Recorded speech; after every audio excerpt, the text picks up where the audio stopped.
I took my favorite colleague with me as a witness/support, and we entered a meeting. Given the sensitive nature of the topic, I asked for minutes to be taken, which everyone agreed to. In the conversation, my boss explained that such behavior between colleagues would not be tolerated, and the assistant had to apologize and promise that it wouldn't happen again. I then asked what consequences would follow, to which he seemed confused and asked if I even wanted consequences, since an apology was given. Naturally, I demanded consequences for the assistant and clarification about the data leak. I also told the boss that it was outrageous that he was asking if I wanted consequences instead of implementing them himself, especially when it comes to something as sensitive as spreading private information. He became a bit grumpy but explained that it wasn't a data leak and that he had just slipped up. When I asked where he got this information from, he bluntly admitted that he had learned about it through his daughter-in-law. He even followed up with, "But you couldn't even tell you had the procedure." I seriously thought I was going to flip out in that room, but fortunately, I managed to stay composed. I asked for confirmation of his statements to make sure everything was understood correctly, and then had everyone sign the protocol. I got up, wished everyone a nice day, and informed him that my lawyer would be contacting him,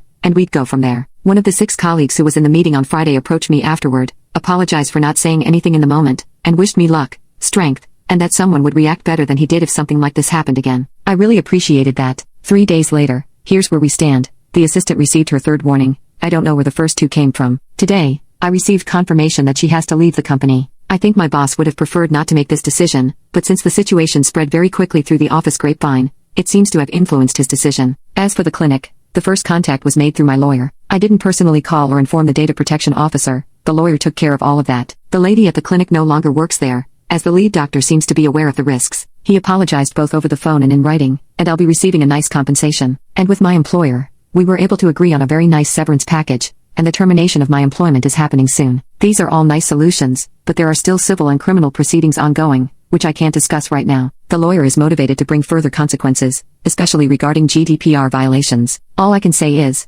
don't tolerate this kind of treatment.